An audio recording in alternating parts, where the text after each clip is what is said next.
Summer's done and fall is now here, and with that comes a whole bunch of movies to talk about. So I'm gonna give you my top 10 most anticipated movies for the fall. Technically top 11 because I threw in a bonus movie in here because it is a re-release. I am very excited to check out the film in the 11th spot because I just want to see it in theaters. I'm about to talk about that film, so all will make sense. But right now, this is a top 10 with a bonus film.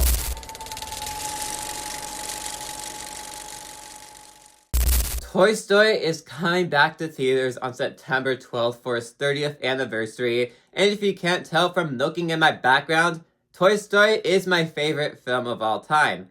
So getting the chance to watch this movie in theaters is just going to be an experience for me because it's my favorite movie of all time. So watching it in the format that was meant to be watched on in that big screen is definitely going to be an experience that I cannot wait for.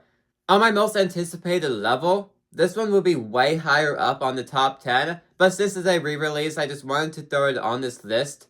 That's why it's in the 11th spot, that's why it's not in the top 10, because it's a re-release. But keep in mind, this would be way higher if it was not a re-release. It's my favorite movie of all time. I can finally watch my favorite movie of all time in theaters.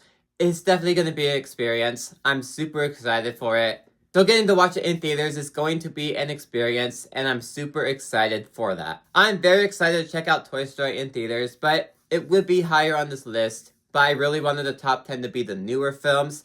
Do keep in mind though, I am very excited for Toy Story, and I cannot wait to watch this thing in theaters. Technically, it could be my most anticipated movie on this entire list, but that's kind of because it's my favorite movie of all time and finally getting to watch that in theaters. So, let's actually talk about the actual top 10 and the newer films. There's no way that'll work.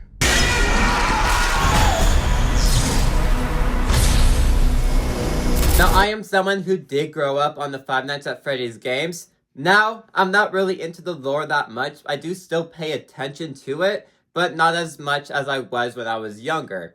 The games are still fun though when I do play them. That first movie worked for me when I first watched it, but watching it now, it's just fine, it's mediocre, and nothing special. Well, everything I've been hearing about this second film, they only improved on everything in the first film. The trailer looks a lot stronger than it did in the first film. It looks like there's a lot more horror elements, which I am going to appreciate a lot, because I absolutely love horror. Speaking of horror, if you know me and have been subscribed for a while, I love decorating my background for the horror season, and that's only a few days away. That's also a preference for what the rest of the top 10 is going to look like, a bunch of Halloween films. But I am a horror guy, so seeing the fact that they're adding more horror elements in Five Nights at Freddy's is exactly what I want. Now it's still PG-13, it's not going to be all out horror, but I'm very interested to see how they incorporate these horror elements in this version of the movie. And if I remember correctly from the second game, this film should add a lot more lore and a lot more moments with the animatronics. We're getting introductions to Toy Freddy, Toy Chica, Toy Bonnie, all those different characters. I'm very interested in seeing how this movie continues on from the first movie, and I'm looking forward to it. Not excited over the top, but very much just looking forward to seeing what they can do.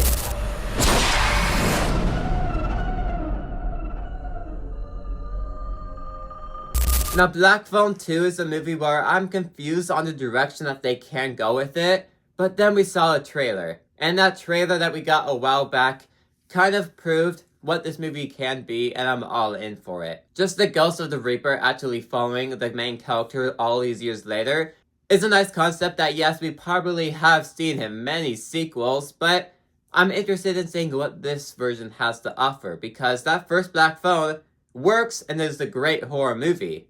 So I'm expecting everything from the first film to still be in the second film. It's just adding a new concept to it, because now we actually get the ghost of this character instead of him actually being there. Now, part of me is still skeptical, because do we need a sequel? Not really. But we'll see what this movie has to offer and see if I want a franchise after that. Because this movie can still give us some great kills and some great moments, but it can also ruin that by making a sequel that does not need to exist. So we'll see what the movie does, but I am still looking forward to it because it's basically borrowed trust from the first movie, and I'm very curious to see what they're gonna do. So let's see it.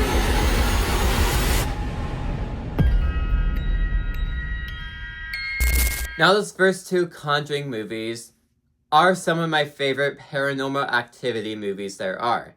They get everything right when it comes to the horror or the story, you care for the characters, and the horror moments are really well put together. Now, nothing's gonna top my favorite paranormal activity movie, Insidious, because that has some great jump scares, but Conjuring is still able to put up a great paranormal activity story. And they have a whole universe centered around it. Now, a lot of those movies suck, but a lot of them are still good. Now, I have not seen Conjuring 3, but a lot of people say it is severely weaker than the first two films. And the same people from that third movie are going into the fourth one. It's not going to be the same quality as the first two Conjuring movies, but this Conjuring movie is supposed to be the final Conjuring film. And on that note alone, it has a lot of pressure on the movie for kind of finishing off the Conjuring movie. The Conjuring universe is still going on, but the Conjuring movies are going to end. So this movie is responsible for finishing off the Conjuring movies. That on its own has a lot of pressure on this movie, but everything we have gotten from the trailers, it looks like there's going to be a lot of great jump scares, and this is going to be a really intense film. Because this case is supposed to be so intense with all the paranormal activity, because it's supposed to be their most dangerous case yet, which means a lot of jump scares, and since it's the final film, it's going to be all over the top with the horror, and that's exactly what I want. The only thing stopping it from being better, though, is the fact that the third one's not that great. I haven't watched it, so I can't really judge on that factor, but what I heard from other people that I know, the third one is not great. But from what I've seen of the Conjuring movies, the first two and like half the universe, I am still interested in checking out Conjuring 4, and I still think it's going to give us a lot of great horror moments. A lot of the CGI in the trailers have looked extremely weak. And what is this poster? Why does that exist? It looks like it's made from AI. Like, what is this? And the problem is, this is the main poster. So this is the poster that you see absolutely everywhere. Oh, no, that's a rant for another time.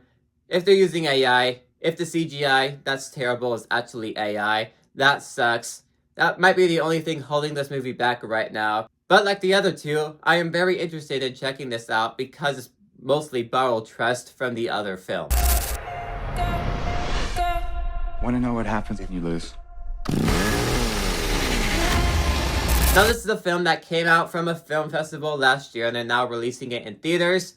The trailer didn't reveal much, but it reveals just enough to hook you into the story. It's not trying to give you the entire story right there in the trailer. No, you can barely piece together what the story even is in this movie, but it hooks you just enough that you're interested in this concept and interested in the movie because you're just hooked from the trailers. Where this is a horror movie that is very isolated, not really connected to the whole world, but it's a very small slasher film. If you watch the trailer, it gives you just the right amount of suspense, and the early reviews from the film festival have been pretty good. So I am very interested in checking out Bone Lake and see what it has to offer, because it hooked me in and it seems like it could be a very interesting concept if done right. And what I've seen of the trailer, it seems very promising right now. Guess we'll see in October. And I solved murders. I'll open the door to heaven or hell. I have not seen the first Knives Out movie, but I have seen Glass Onion, which is the sequel. And the sequel is really good. So, hearing that there's a third Knives Out movie, of course I would want to see that because that second film was just so good. Who doesn't like a good mystery movie? The trailer is just a teaser, we don't really have any plot yet. But just hearing the title, Knives Out 3, this is obviously going to be another great movie, especially if it's on the level of Glass Onion. My only problem though is that it's not releasing in theaters. Sucks for that. It kind of does deserve, especially since Glass Onion was so good, it kind of needs to be in theaters. But, oh well, that's Netflix's decision. Right now, yes, this is exactly what I want. Knives Out 3, who does not want to see that? Especially since it could be on the level of Glass Onion. I should probably watch the first movie soon. But real quick, if you want to help me reach my goal of 1K by the end of the year, consider subscribing. Let's continue.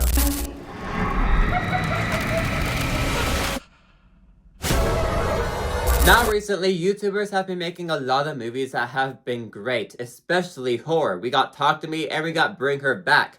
But now, Chris Stuckman's movie finally releases in theaters. He's been making this movie for what, 5 years now? 6 years now? I don't know. But he has put a lot of work into this film, and I can't wait to see the final product. I have been subscribed to Chris Stuckman now for like 7 years, 6 years. I have watched him for a long time. For Talk to Me, for Bring Her Back, I have no idea who those YouTubers are, but this time I'm actually seeing a movie from a YouTuber that I know.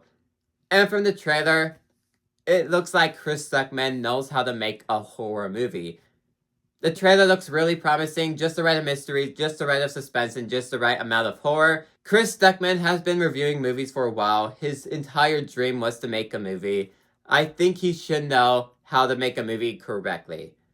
And it shows in the trailer, and I absolutely cannot wait for what Shelby Oaks can bring. Even if this director wasn't someone that I know from YouTube or anything, just watching that trailer alone, I will be hooked and excited for this movie. That's just how good of a trailer it was, and I can't wait to see what Shelby Oaks has to offer this October.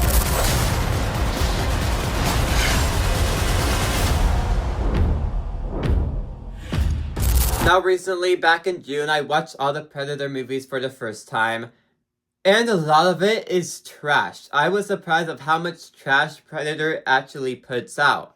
But ever since Prey, the Predator franchise has been on a roll. We got Prey, we got Killers of Killers, and now we're getting Badlands. All from the same guy.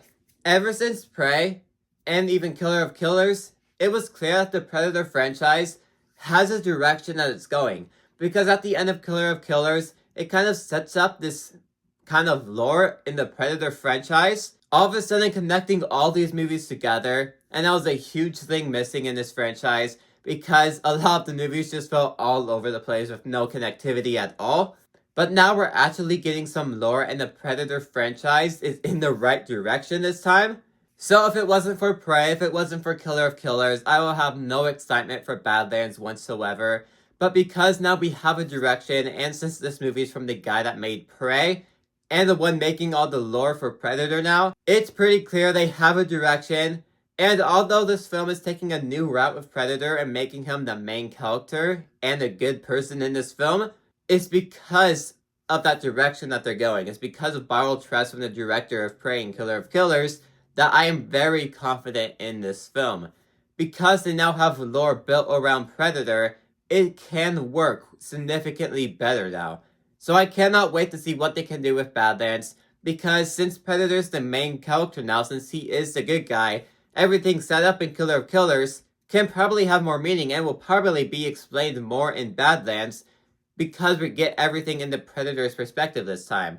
I can't wait. Predator is in a significantly better spot than it ever was before. The future looks bright for Predator, and I can't wait to see what future installments have to bring, especially Badlands.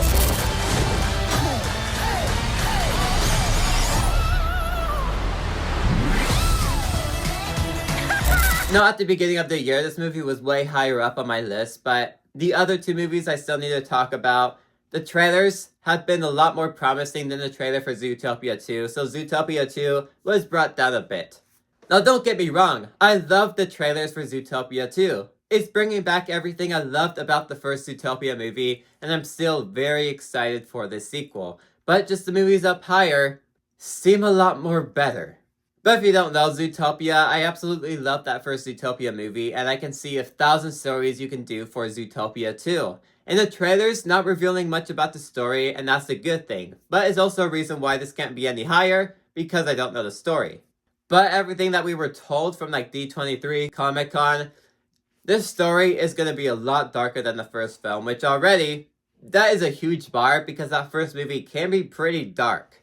And if you really break down the trailers, you can very much try to piece together the story, and it seems like they have something huge here that they're trying to hide from us in the trailers. So that gets me very excited to see what they can do with Zootopia 2. It would be higher up if these next two movies weren't coming out.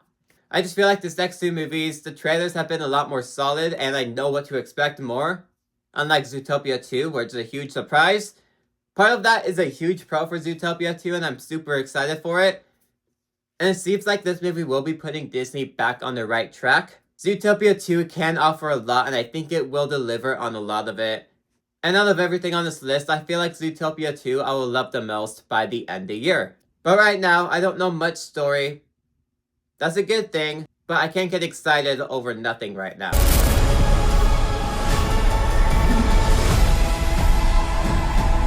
I am someone who has seen the Broadway play of Wicked, so I know what to expect in this movie. The Broadway, I liked it, but I didn't love it. But it's thanks to the movies now being out that I now love the Broadway play. That first Wicked movie, I had problems with Act 1 in the Broadway, but the Wicked movie instantly fixed all of those problems and they now no longer exist in the Broadway. So I'm expecting the same thing to happen for Wicked for Good. It's gonna fix a lot of the problems that I have with Act 2, and make it better. In the future, I'm going to watch these two movies back to back, and it's going to be this huge event because you're getting this full 6-hour Broadway play. That is absolutely insane. I love the songs in Act 2, although they're not as good as most of the songs in Act 1, there are still a lot in here that stand out. I would list a few, but some can spoil directions where the movie is going, and I don't want to do that. But if you don't know what to expect, you're in for a treat. Act 2 is going to deliver on some huge moments and satisfying moments that just thinking about in my mind right now gives me goosebumps because they're going to be so huge and I can't wait to see how the movie actually adapts those into screen. I'm excited for this movie because I love the Broadway so much now thanks to the first movie. And I just can't wait to see how they adapt this movie and I can't wait for Wicked for Good. It's not number 1, because there's one thing stopping it from being up there. But just keep in mind, these last few movies I'm very excited for. Wicked for Good is going to be insane because I love the Broadway so much. Seeing these moments actually on screen, on the big screen, is going to have huge impact. I love the songs. Can't wait for Ariana Grande and Cynthia Erivo to actually sing them. They have been proven that they can sing high, especially in the first Wicked movie. So some of these songs, I cannot wait to hear them singing it. And my Spotify rap at the end of the year is going to be a lot of Wicked for Good. Has no dominion here. But James Cameron finally decides to give us our next installment in the Avatar franchise, Avatar 3. After waiting about 13 years for the second film, it only took 3 years to get the third film. And that trailer I watched for the first time in theaters. And every time I watch that trailer, I get full goosebumps. The trailer doesn't show much about the story, but it just shows that this film is cinematic. It's James Cameron. He is known for making these cinematic movies, and Avatar 3 looks like that. The first 2 Avatar movies are known for their special effects, CGI, all of that. It all looks like it's going to be in the third movie as well. It just looks so cinematic, and thanks to Avatar 2, I love this franchise. I want to see more of Avatar 3, 4, 5 because I'm just invested in these characters. I'm invested in the story and I'm invested in Pandora as a world. So finally getting to see a next installment of these characters, automatically I'm hooked into. Hopefully I'm actually able to watch this movie in 3D this time because that's the way it's meant to be watched.